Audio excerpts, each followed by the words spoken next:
સ્વી આરંભ કરીએ છીએ. શ્રીમદ ભાગવત મહાપુરાણ, એમાં સ્કંદ 10, અધ્યાય 8, તામસ પ્રમાણ પ્રકરણ અંતર્ગત આપણે જે અષ્ટમ અધ્યાયનું ચિંતન કરી રહ્યા છીએ, એમાં અત્યાર સુધી આપણે 31 શ્લોક સુધીનું ચિંતન થઈ ચૂક્યું છે, જેના અંતર્ગત નામલીલા અને રૂપલીલા. રૂપલીલા એટલે અનેકવિધ પ્રભુની જે બાળ લીલાઓનું નિરૂપણ અત્યાર સુધી થયું.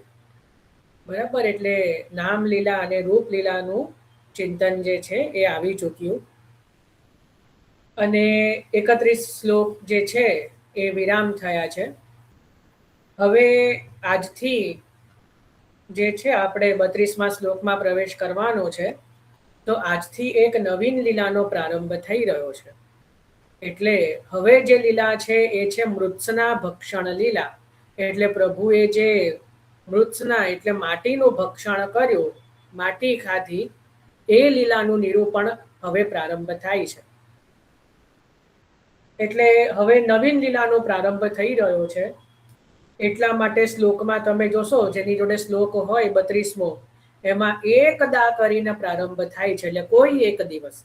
હવે આપણને ખબર છે કે સુખદેવજી જ્યારે પ્રભુની કોઈ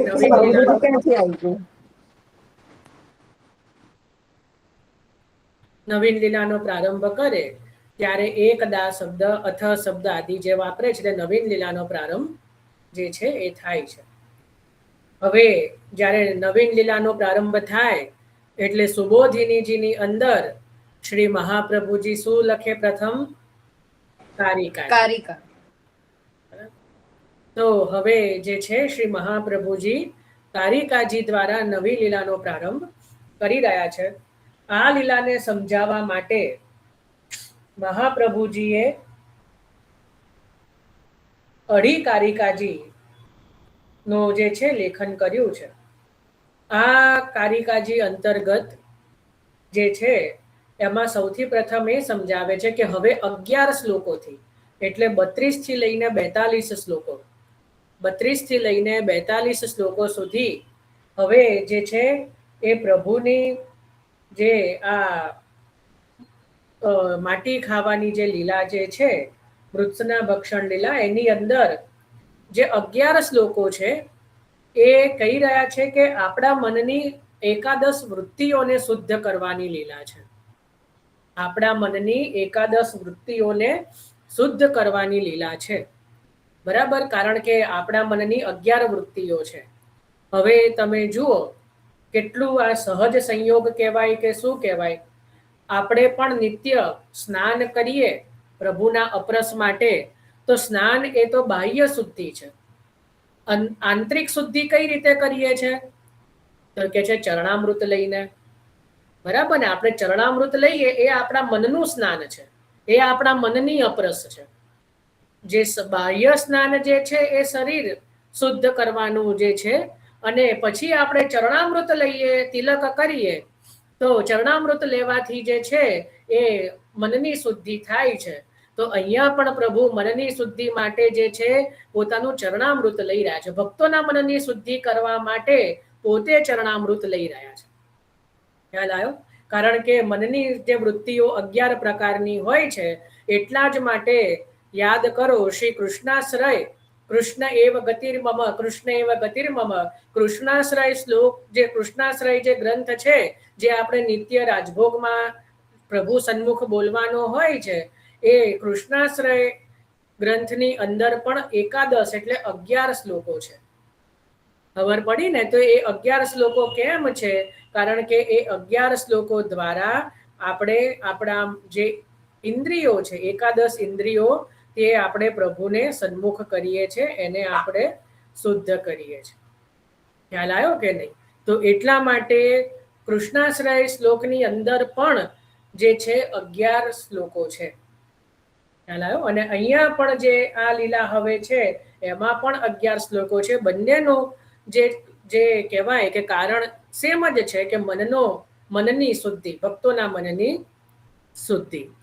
બરાબર. હવે આ જે લીલા જે છે, તો તમે જ્યારે શ્રી વ્રજમાં જાઓ તો બ્રહ્માંડ ઘાટ ઉપરની આ લીલા છે. બ્રહ્માંડ ઘાટ ઉપર એવું કહેવામાં આવે છે કે જે બ્રહ્માંડ ઘાટ છે ત્યાં પ્રભુએ જે છે આ માટી ખાધી છે, એ લીલા આપે ત્યાં કરી છે. તો આ લીલા જે છે એ બ્રહ્માંડ ઘાટની લીલા છે, ને ત્યાં જ પ્રભુએ પછી જશોદાજીને સમસ્ત બ્રહ્માંડના દર્શન કરાવ્યા. એટલા જ માટે એ ઘાટનું નામ બ્રહ્માંડ ઘાટ છે. ખ્યાલ આવ્યો ને? તો એટલા માટે એ બ્રહ્માંડ ઘાટ તરીકે વિખ્યાત છે. તો આપણે આ જે છે એ થોડું બેઝિક પ્રસ્તાવના જે છે હવે જે લીલા આવવાની છે એની સમજ્યા. હવે આપણે કારિકાજીની અંદર પ્રવેશ કરીએ છીએ. હવે કારિકાજીની અંદર મહાપ્રભુજી 32 થી લઈને 42 એમ 11 શ્લોકમાં કયા શ્લોકનો કયો વિષય છે એ સમજાવી રહ્યા છે. બરાબર, કે 32મા શ્લોકમાં શું આવશે, 33માં શું આવશે, એ રીતે આપ સમજાવી રહ્યા છે. તો સાંભળો, બરાબર. કદાચ સમજ ન પડે તો પણ ચિંતા નહીં, જેમ જેમ આગળ લીલા આવતી જશે એમ સમજમાં પડશે. જેને લખવું હોય તો લખો, તો જો લખશો તો થોડું વિશેષ આનંદ આવશે ને. જેમ જેમ શ્લોક આવે એનું અનુસંધાન રાખો કે જો અહીંયા આપણે આ મહાપ્રભુજી કહે છે હવે આ લીલા આવી, બરાબર. અને જો ન લખવું તો કેવલ શાંત ચિત્તે સાંભળો. અને ન સમજાય તો પણ ચિંતા કરવાની જરૂર નથી આમાં, કારણ કે આગળ જ્યારે લીલા આવશે ત્યારે સમજ પડી જશે.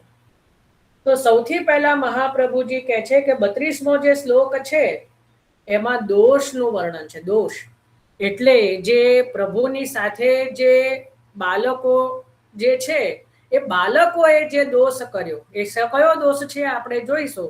પ્રભુની ફરિયાદ કરવાનો દોષ, એવું અત્યારે લખી દો કે પ્રભુની ફરિયાદ કરવાનો જે દોષ છે એ દોષનું વર્ણન.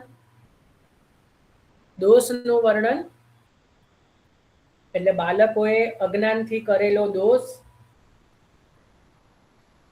એના પછી 33મા શ્લોકની અંદર એ જે દોષ છે એ દૂર કરવા માટેનો પ્રયત્ન કહેવાશે. 33મા શ્લોકમાં એ દોષને દૂર કરવા માટેનો પ્રયત્ન કહેવાશે. એના પછી 34મા શ્લોકમાં શ્રી જશોદાજીનું વાક્ય, શ્રી જશોદાજી શું કહી રહ્યા છે વાક્ય કહેવાશે.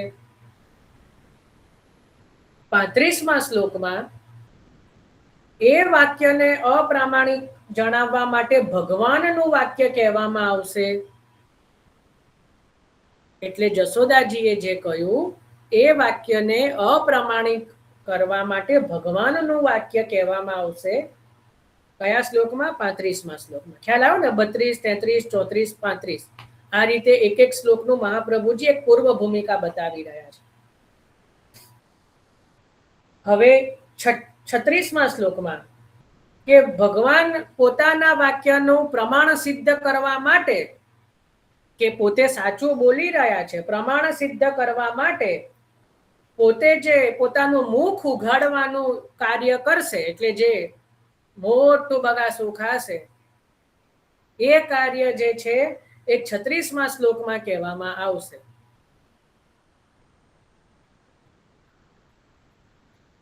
પોતાના વાક્યનું પ્રમાણ સિદ્ધ કરવા માટે જે પોતે જે છે એ પોતાનું મુખ ઉઘાડશે, એ જે છે એનું 36મા શ્લોકમાં વર્ણન કરવામાં આવશે.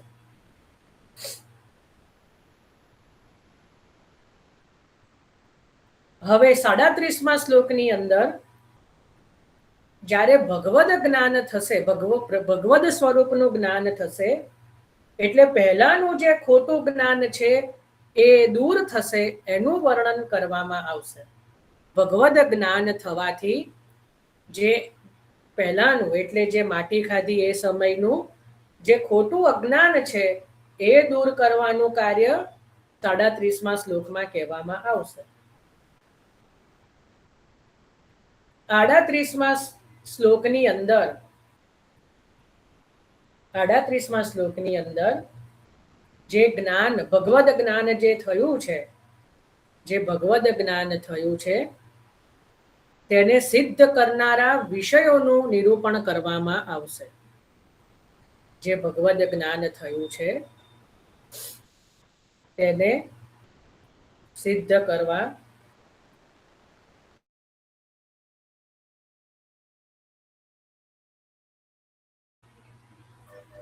તેને સિદ્ધ કરવા માટે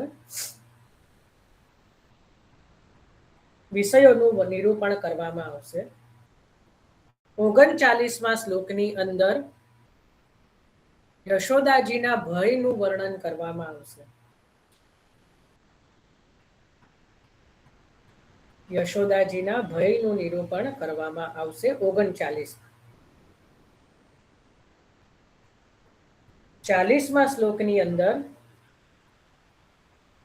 યશોદાજીનો ભય દૂર કરવા માટે જે પ્રભુ યુક્તિઓ વાપરશે એનું નિરૂપણ કરવામાં આવશે.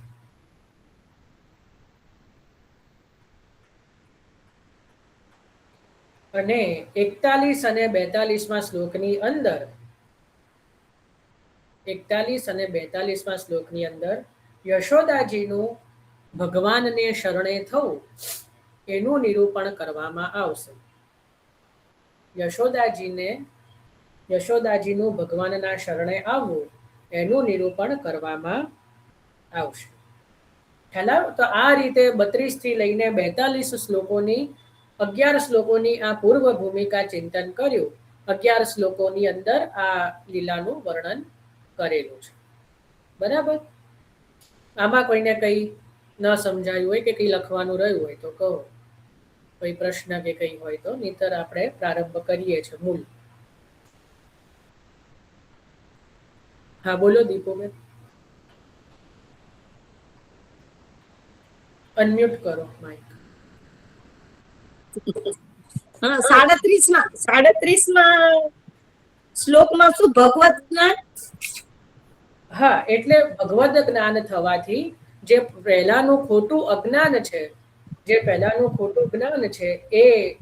એનું નિરૂપણ થશે.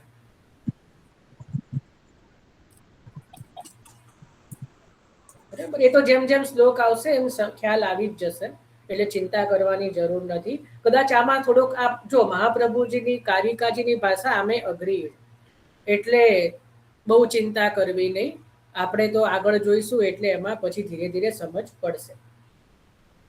આમ પણ જુઓ, અનુક્રમણિકા ખોલીએ કોઈ પણ પુસ્તકની તો આપણને કેવલ અંદાજ આવે કે આગળ શું આવવાનું છે. અંદરનો વિષય તો જ્યારે આપણે પછી જ્યારે પાઠ ખોલીએ ત્યારે જ આવે.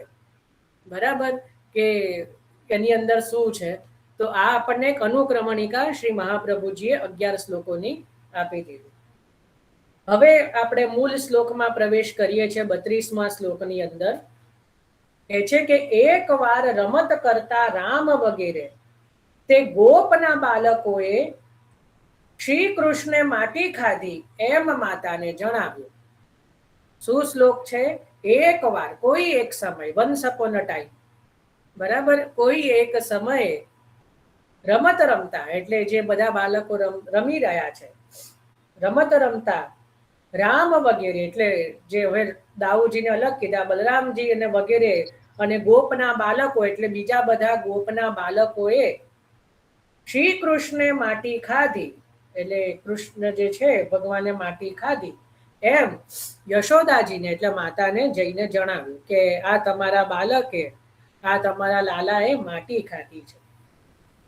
હવે આ શ્લોકની ઉપર વિવેચન કરતા શ્રી મહાપ્રભુજી કહે છે કે જે સમયે યશોદાજીનું ચિત્ત ભગવાનમાં જ કોરાયેલું હતું, એટલે જે યશોદાજી જે છે એ મનથી પ્રભુનું સ્મરણ કરી રહ્યા છે, મનથી જ પોતાના બાળકનું સ્મરણ કરી રહ્યા છે, અને બીજા બધા બાળકોની સાથે જે ભગવાન છે ત્યાં બહાર જે છે એ ખેલી રહ્યા છે, યશોદાજી જોઈ રહ્યા છે, ત્યારે કહી રહ્યા છે કે ભગવાનની સાથે કોણ કીડા કરી રહ્યા છે? તો કીધું કે ગોપના બાળકો, એટલે જે બીજા બધા ગોપના જે બાળકો જે છે એ બાળકોએ યશોદાજીને ફરિયાદ કરી. તો કહી રહ્યા છે કે કેમ કરી? તો અહીંયા મહાપ્રભુજી કહે છે કે જ્યારે આપણી અંદર સમાનતા હોય કોઈની સાથે, આપણે સમાન વયના હોઈએ, સમાન મિત્રતા હોય, તો ધારો કે તમને હું એક્ઝામ્પલ આપું, આપણને કોઈના માટે બહુ સ્નેહ હોય ને કદાચ ઋતુ બદલાય અને આપણને શરદી થાય તો આપણે શું કહીએ, ધ્યાન રાખજો, હવે ઋતુ બદલાઈ છે, મને તો શરદી થઈ છે, તને ના થાય એ ધ્યાન રાખજે. કેમ એવું થયું? કારણ કે આપણને એના માટે સ્નેહ છે ને આપણે એ સમાનતા છે, બરાબર ને?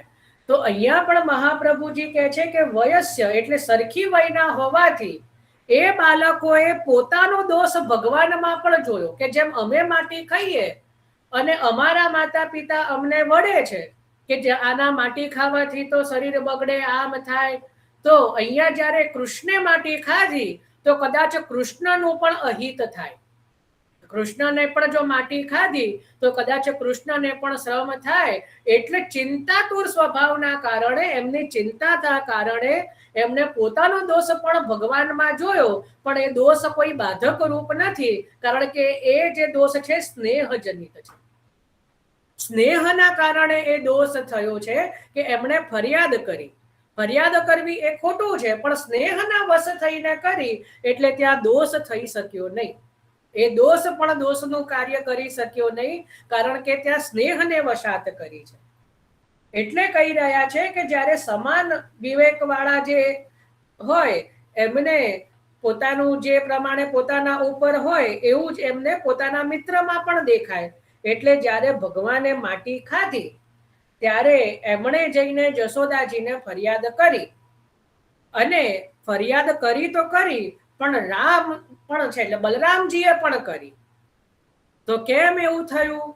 બલરામજીએ, ચલો બીજા બધા ગોપના બાળકો તો લૌકિક દ્રષ્ટિ વાળા છે, એમને તો પ્રભુનું મહાત્મય ખબર નથી, તો શું બલરામજીને પણ ખબર નથી? તો મહાપ્રભુજી કહે છે કે જ્યારે અહીંયા શબ્દ આવ્યો કે ભાઈ રામને અલગ કરી દીધા, સુખદેવજી જ જ્યાં અલગ કરી દે છે શ્લોકની અંદર, એટલે સમજવું કે અહીંયા બલરામજીને ભગવદ આવેશ નથી. અહીંયા જે બલરામજીને જે છે એ પ્રભુનો આવેશ અહીંયા નથી, એટલે અહીંયા એમની સ્વતંત્ર કૃતિ જાણવી. એટલે અહીંયા પ્રભુએ એમને પણ ભૂલવાડી દીધું છે, અને એ પણ આ લીલાનો મર્મ જાણી શક્યા નહીં, કારણ કે પ્રભુએ એમનામાંથી પોતાનો આવેશ ખેંચી લીધો છે. એટલે અત્યારે બલરામજી ગૌર વર્ણના છે, સમજ પડી ને? જ્યારે ભગવદ આવેશ હોય તો બલરામજી કેવા હોય? શ્યામ વર્ણના પડી, કારણ કે પ્રભુની ઈચ્છા ઉપર છે. તો જ્યારે આવેશ રાખવો હોય તો રાખે, ન રાખવો હોય ત્યારે પોતાનું જ્યારે ભગવદ કાર્ય સંપન્ન થાય ત્યારે એ આવેશ પાછો પોતાની અંદર પધરાવી પણ લે. તો બલરામજી પણ ભગવાનનું જે ચરિત્ર છે એ જાણી શક્યા નહીં. ખ્યાલ આવ્યો? તો શું ચરિત્ર જાણી શક્યા નહીં? કે ભગવાન જે માટી ખાય છે, જે માટી ખાધી, અહીંયા મહાપ્રભુજી એવું કહે છે કે જે બહિર્મુખ હોય, એટલે જેને ભગવદ બહિર્મુખ એટલે કે જેને પ્રભુના સ્વરૂપની ખબર નથી, એ જેવું જાણે કે ભગવાન તો દૂધ પી રહ્યા છે, ભગવાન દહીં આરોગી રહ્યા છે, ભગવાન તો માખણ ખાઈ રહ્યા છે, પણ ખરેખર ભગવાન પોતે એનો ભોગ કરી રહ્યા નથી. કારણ કે ભગવાને જે પેલા પૂતનાના વધ વખતે જે પોતાના અંદર 16,000 બાળકોનો સમાવિષ્ટ કર્યો, એ બાળકોનો જે છે એ ભૂખ સંતોષવા માટે પોતે ત્યાં દૂધ દહીં માખણનો ભોગ આપ કરી રહ્યા છે. એટલે પ્રભુ પોતાના માટે કોઈ કાર્ય કરી રહ્યા નથી.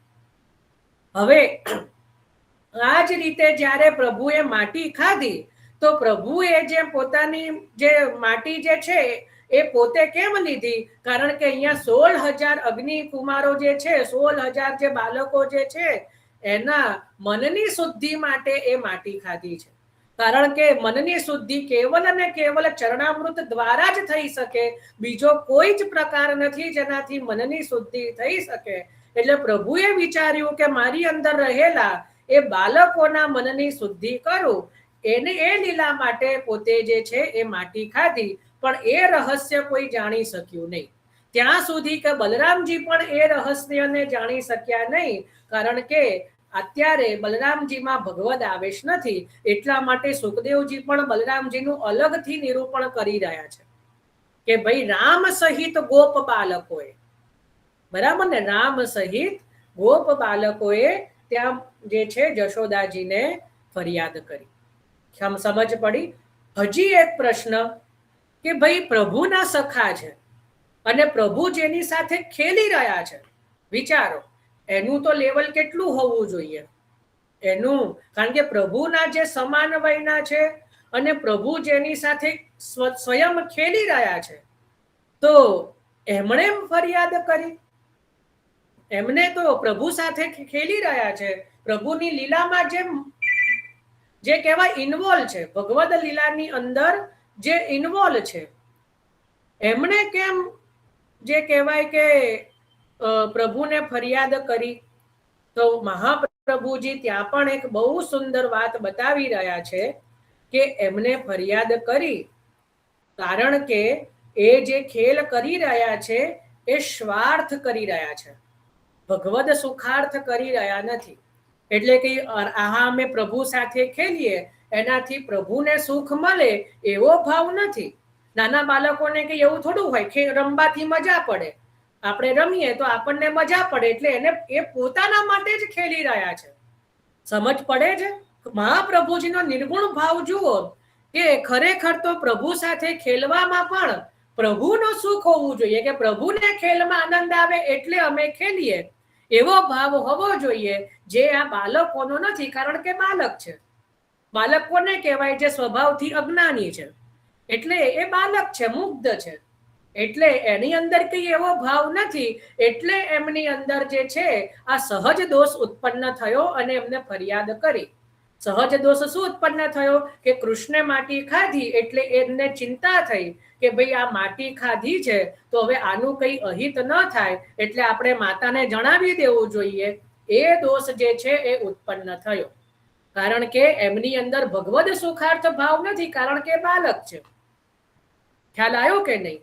એ પોતાના સુખ માટે પ્રભુ સાથે ક્રીડા કરી રહ્યા છે, ખેલી રહ્યા છે, એટલે પ્રભુની સાથે ખેલ કરતા પણ જે છે એમની અંદર એ દોષ પ્રગટ થયો.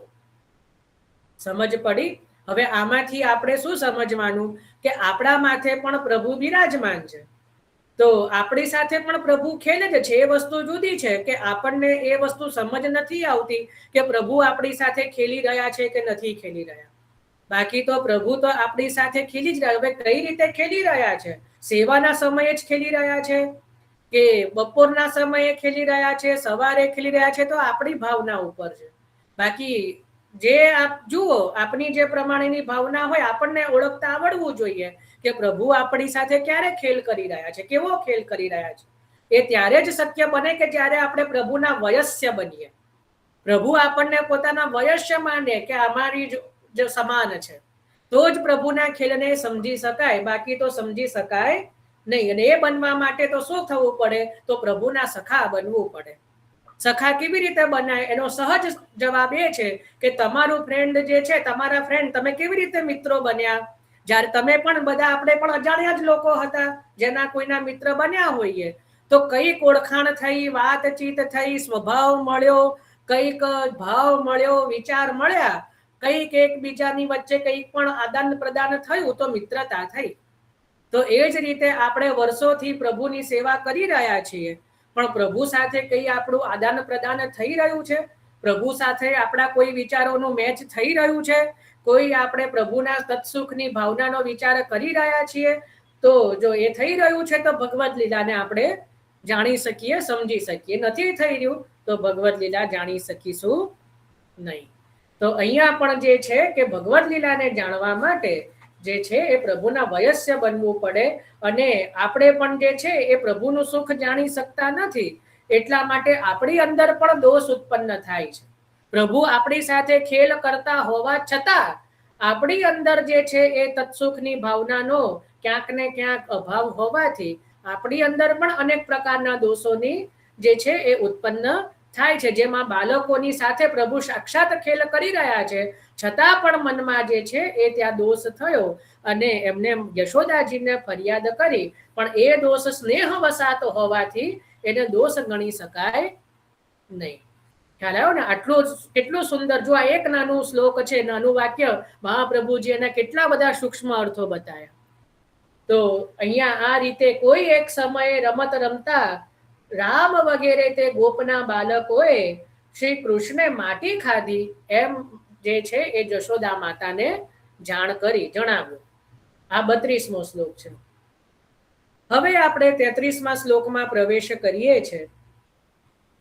તો કે છે કે તે હિત ઈચ્છનારી એટલે પ્રભુનું હિત ઈચ્છનારી યશોદાએ પોતાના પુત્રને હાથથી પકડી ઠપકો આપી ભયથી ગભરાયેલી દ્રષ્ટિવાળા નેત્રવાળા શ્રી કૃષ્ણને કહ્યું કે હે સંયમ રહિત અંતઃકરણ વાળા, તે માટી એકાંતમાં કેમ ખાધી? તારા આ કુમારો એમ કહે છે અને આ તારો મોટો ભાઈ પણ એમ કહે છે. આ 33 અને 34મો શ્લોક છે. બરાબર, 33-34મો શ્લોક ભેગો લેવો પડશે, કારણ કે બંનેનો ભાવ ત્યાં એક સાથે આપણે ચિંતન કરવું પડશે. એટલે શું કહી રહ્યા છે, ફરીથી લઉં છું કે હિત ઈચ્છનારી જે યશોદાજીએ જે છે એ પોતાના પુત્રને હાથથી પકડી ઠપકો આપી અને જે ભયથી ગભરાયેલી દ્રષ્ટિવાળા, જે નેત્રવાળા, એ શ્રી કૃષ્ણને શું કહ્યું કે હે સંયમ રહિત અંતઃકરણ વાળા, તે માટી એકાંતમાં કેમ ખાધી? તારા આ કુમારો એટલે સખાઓ જે છે એ પણ એમ કહે છે અને તારો જે મોટો ભાઈ છે એ પણ એમ કહે છે. તો તે આ માટી કેમ ખાધી? તો એ રીતે અહીંયા 2 શ્લોક છે. હવે આપણે એનું ચિંતન કરીએ. હવે કહે છે કે જે જશોદાજી જે છે એમને તો પોતાના લાલનની ચિંતા છે, કારણ કે એ માતા છે. બરાબર, એટલા માટે એ શું કરે કે એમણે પ્રભુને ઉપાલ એટલે ઠપકો આપવાનું કાર્ય કર્યું. કેમ? કારણ કે ઠપકો પણ જે છે એ દોષ રૂપ નથી, પરંતુ ત્યાં મહાપ્રભુજી કહે છે કે એ સ્નેહ વસાત છે, એ સ્નેહ વસાત છે. એટલે ત્યાં ઠપકો આપવાનું કાર્ય જે છે એ કરી રહ્યા છે. એટલે પોતાના પુત્રને હાથથી પકડ્યો એટલે એ ભાગી ન જાય. કે કદાચ હું કંઈક લડવા જાઉં ને જો આ તો બાલક ચપલ છે, જો ભાગી જાય. જશોદાજી તો એકદમ હટ્ટા કટ્ટા જે છે એ તો ડાયટિંગ કરતા નથી, એમનું સ્વરૂપ તો એકદમ રૂષ્ટપુષ્ટ છે, હાઈટ પણ એકદમ વધારે છે અને રૂષ્ટપુષ્ટ છે. એ આગળ વર્ણન આવશે જશોદાજીના સ્વરૂપનું. તો એટલા માટે એટલે જે રૂષ્ટપુષ્ટ હોય ને એને તો ખરેખર પ્રસન્ન થવું જોઈએ, એને ડાયટિંગ ના કરવું જોઈએ, એને તો પ્રસન્ન, કે જશોદાજી પણ રૂષ્ટપુષ્ટ છે. હતા એમ નહીં હો, અત્યારે પણ છે. જો ઘણા બધાના મુખ ઉપર સ્માઈલ આવી ગઈ કે ચલો કોઈ કે તો અમને સારું કીધું. તો જે છે કોઈ ભલે ગમે તે કે, પણ જશોદાજી કે ભાઈ એ ભાગી જશે તો હું કેમ નહીં એની પાછળ દોડી શકીશ. જ્યારે દામોદર લીલા આવશે ને ત્યારે પ્રભુ બરાબર જશોદાજીને દોડાવશે. જ્યારે પેલા દોરડેથી બાંધવાની લીલા આવશે ને, દામોદર લીલા કહેવાય, એમાં ઠાકોરજી ભાગશે ને જશોદાજીએ પાછળ ધમ કરતા ભાગશે હાથમાં સોટી લઈને, ત્યારે વર્ણન આવશે. તો જશોદાજી જે છે એમને પ્રભુનો હાથ પકડી દીધો, કારણ કે પ્રભુ ભાગી ન શકે. અને પછી શું કીધું? ઠપકો આપ્યો, ઠપકો આપવા લાગ્યા આમ કરીને. એટલે પ્રભુએ પણ જેમ કોઈ પ્રાકૃત બાલક ભય પામે, એટલે એ રીતે બાળ લીલાની અંદર પોતે જાણે અત્યંત ગભરાયેલા હોય એવા નેત્રવાળા થઈને, એકદમ જાણે ભયથી અને એકદમ ડરેલા હોય એવા નેત્રવાળા જશોદાજી સામે જોવા લાગ્યા. અને જશોદાજી કહી રહ્યા છે કે તને જરા પણ સંયમ નથી, સંયમ રહિત અંતઃકરણ વાળા. એટલે અહીંયા શું કીધું કે સંયમ રહિત અંતઃકરણ વાળા, હે તને જરાય સંયમ નથી, એવા તું અંતઃકરણ એટલે એવો તું ચપળ છે.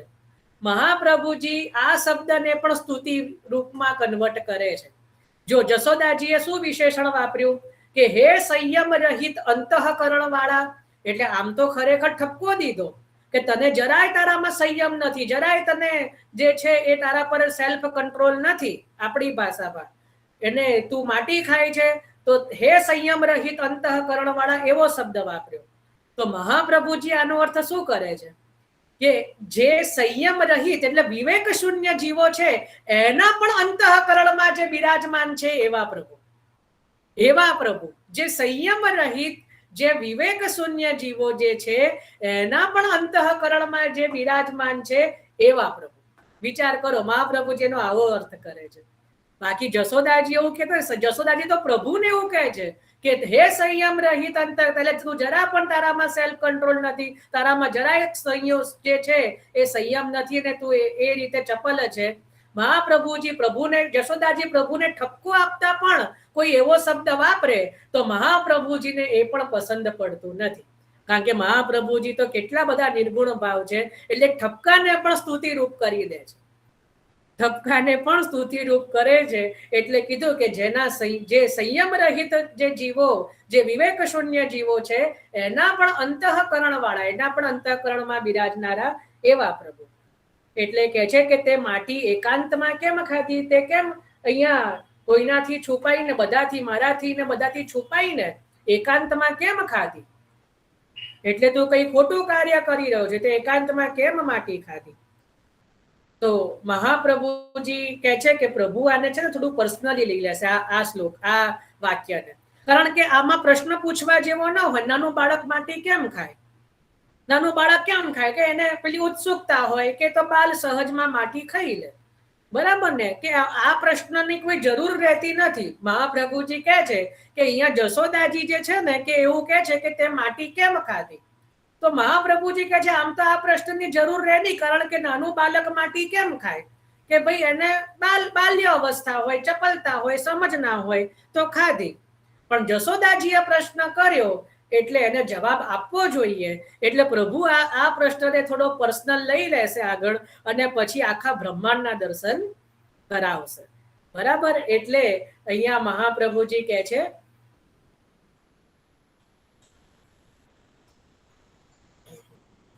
મહાપ્રભુજી કહે છે કે ભાઈ માટી એકાંતમાં ખાધી તો એમાં કઈ પ્રશ્ન કરવાનો રહેતો નથી, પણ જશોદાજી કહી રહ્યા છે કે તે માટી કેમ ખાધી. આ તારા કુમાર એટલે બધા જે બાળકો જે છે એ પણ એમ કહી રહ્યા છે, અને જે તારા મોટો ભાઈ એટલે જે બલરામજી જે છે એ પણ એમાં હામી પૂરી રહ્યા છે. તો જે છે બલભદ્ર આદિના જે વચનો જે છે એટલે એમાં ન માનવા જેવી કોઈ વાત નથી, કારણ કે ચલો બહારના તો ફરિયાદ કરે જ કરે, આ તો તારો ભાઈ છે, એ તો ખોટું બોલે નહીં, એ તો ઘરનો છે. એટલે ઘરના અને બહારના, જુઓ બાળકો સખાઓ કોણ છે, તો ઘરની બહારના, અને કીધું કે તારો મોટો ભાઈ, એટલે ભાઈ કોણ છે, તો ઘરની અંદરનો. એટલે અંદરના અને બહારના બધા આવીને તારી આ વાત કરી રહ્યા છે, એટલે એ વાત ખોટી હોઈ શકે નહીં. એટલે પ્રભુએ હવે આ વસ્તુ થોડી પર્સનલ લઈ અને હવે આ વસ્તુને પણ ખોટી પાડશે કે ભાઈ મારા માટે તો બહારના અંદરના ગમે તે કે, પણ જેમ કહેવાય ને કે હું તો નદીમાં પડું તોય કોરો બહાર નીકળું. હવે એવી લીલા પ્રભુ જે છે હવે પોતાના ઉપર આ પર્સનલ લેશે અને પછી કહેશે કે ના મેં માટી નથી ખાધી, અને પછી બતાવશે કે ભાઈ મારા મુખમાં તો આટલા જે છે સમગ્ર બ્રહ્માંડ રહેલું છે, મેં તો એના માટે માટી ખાધી. બરાબર, એ આપણે આગળ જોઈશું. પણ અહીંયા તો જે છે જશોદાજી કે જે ઠપકો આપી રહ્યા છે ને ત્યાં પ્રભુએ ભયથી જે જશોદાજીને શ્રવણ કર્યું કે ભાઈ તારો મોટો ભાઈ પણ એમ કહે છે, અને જે છે કે તારો સખાઓ પણ એમ કહી રહ્યા છે, એટલે તું સાચું બોલ કે તે માટી ખાધી છે કે નહીં. એટલે પ્રભુ આગળ કહેશે કે ભાઈ મેં માટી ખાધી નથી, આ સર્વ ખોટું બોલનારા છે. આગળ શું કહેશે કે આ બધા જ સખાઓ હોય કે બલરામજી હોય, બધા જ ખોટું બોલનારા છે, અને જો હું મારા મુખને આપ પ્રત્યક્ષ જુઓ, મારું મોઢું જે છે આપ પોતે જ જોઈ લો કે મેં માટી ખાધી છે કે નથી ખાધી. એ આગળ 35મો શ્લોક છે, એનું ચિંતન આપણે કાલે કરીશું ત્યાંથી. બરાબર, તો આ રીતે આજે આપણે 32, 33 અને 34 એ 3 શ્લોકોનું ચિંતન કર્યું, અને કારિકાજી જે છે 11 શ્લોકોના એનું આપણે આજે અહીંયા ચિંતન કર્યું છે.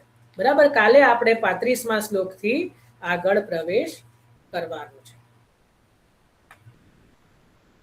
ચલો, તો આજે આપણે